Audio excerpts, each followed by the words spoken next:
Okay, we want to prove angle-side-angle congruency, and we have 3 examples with the explanations. The first one, example number 1, we want to prove that triangle QSR, this triangle, is congruent to triangle RPQ. Based on the figure, what is the given information? Let's see. You can ask the students, and the students could say that PQ is parallel. PQ is parallel to RS, that's given, or also angle PRQ. PRQ is equal to angle SQR, and you could also say that RQ is a transversal of PQ and RS. Based on the transversal, we can say then that PQR, angle PQR, is equal to angle SRQ, angle SRQ. You can ask students, what do you see? What do you notice? Instead of giving the given information at first, it's better to brainstorm. Okay, we want to prove that. So we want to prove that the triangle QSR is equal to triangle RPQ. We're going to start with a given that PQ is parallel to RS. PQ is parallel to RS, and also the given that angle PRQ is congruent to angle SQR. That's also given. Therefore, we can say that angle PQR, it is congruent to angle SRQ, and that is because alternate interior angle theorem. Therefore, then, by the reflexive property, we can say that RQ is equal to RQ. So therefore, they're congruent. Hence, then we can say that triangle PQR is congruent to triangle SRQ, and that is by side angle, side angle. Okay, here we have example number 2. What is the explanation for this? You can show the students the triangles, and then you could ask them to brainstorm as well. We have given triangle ABC, and notice how the sides that they share are different.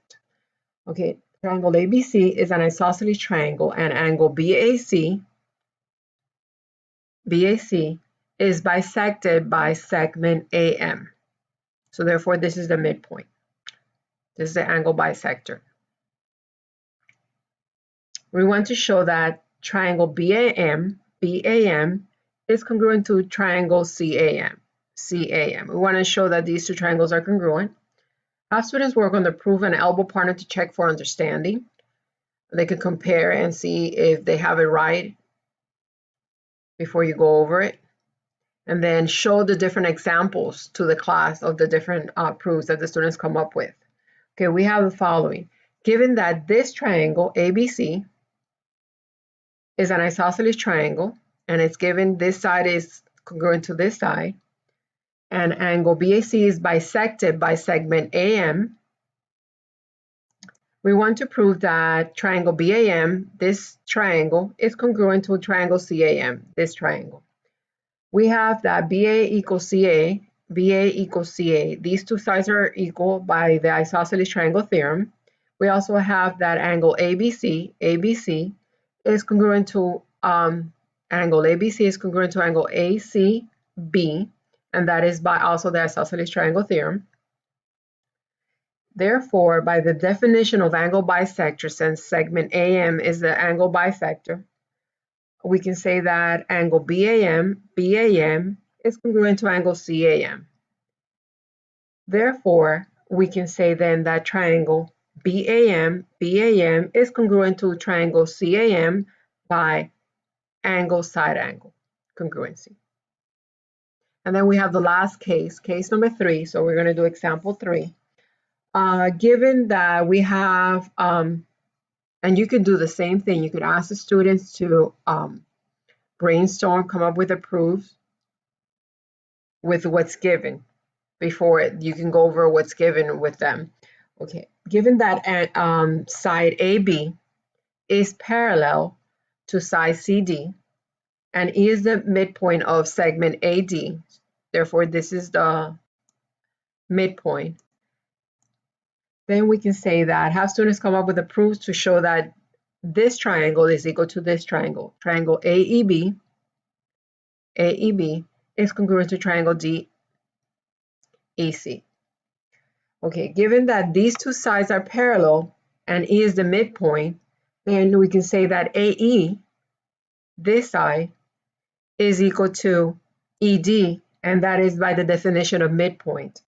And then we could also say by vertical angle theorem that angle AEB is congruent to angle CED. These two angles are congruent. And transverse, because they're transverse angles, we can say that angle BAD is congruent to or equal to angle ADC. Therefore, we can say that triangle AEB is congruent to triangle DEC, is equal to triangle DEC by angle side angle congruency. Here's an essential question you need to ask a student. Is the location of the side important for the angle side angle congruency?